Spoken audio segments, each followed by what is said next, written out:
tunasema tunatambua watumishi wa umma wanafanya kazi nzuri, na hata nchi hii kupiga hatua hii ya maendeleo ni kwa sababu ya ufanyakazi mzuri wa watumishi wa umma. Lakini tumesema kama ilivyo kawaida, hata kwenye familia wapo na wazembe ambao wamekuwa wakisababisha kero kwa wananchi wetu.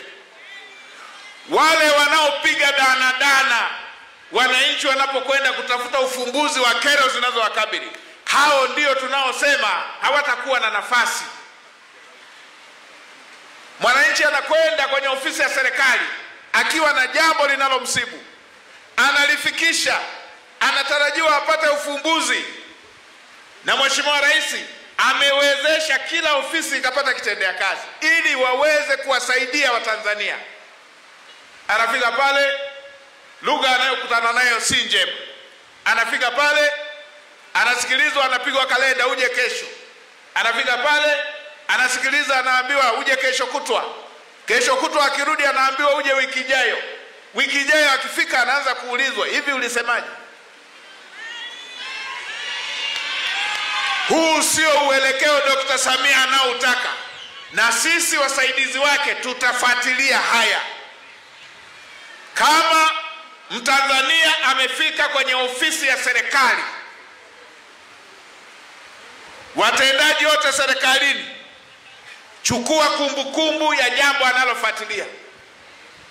Umelipatia ufumbuzi, weka alama kwamba hili limeisha. Limekuzidi kimo, wewe mwenyewe lifikishe kwenye ngazi inayotakiwa. Hiyo ndiyo maana halisi ya kusogeza huduma karibu na mwananchi.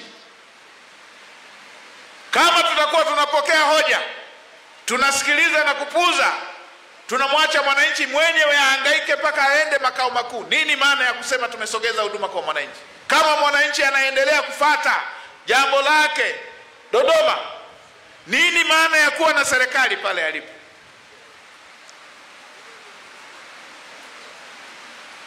Rais amewezesha miundombinu, amewezesha vitendea kazi, amewezesha magari mengi kwa ajili ya watumishi watendaji serikalini kuwafikia wananchi.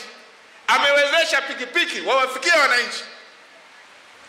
Haya magari yameanza tu kuwa na kazi moja ya kwenda kwenye mkutano, kuendea kwenye semina na matembezi.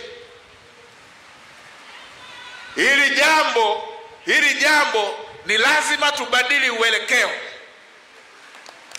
Kwa wakati huu na wakumbusha utaratibu tunaotakiwa kutumia. Mwananchi Mtanzania akifika ofisini asikilizwe, atafutiwe ufumbuzi wa jambo lililompeleka pale. Kama ngazi hiyo haina majawabu ya jambo hilo, ofisi ya serikali ifikishe kwenye ngazi inayoweza kutoa jawabu la jambo hilo. Huo ndio utaratibu wa kumrahisishia Mtanzania, wa kumsogezea huduma alipo.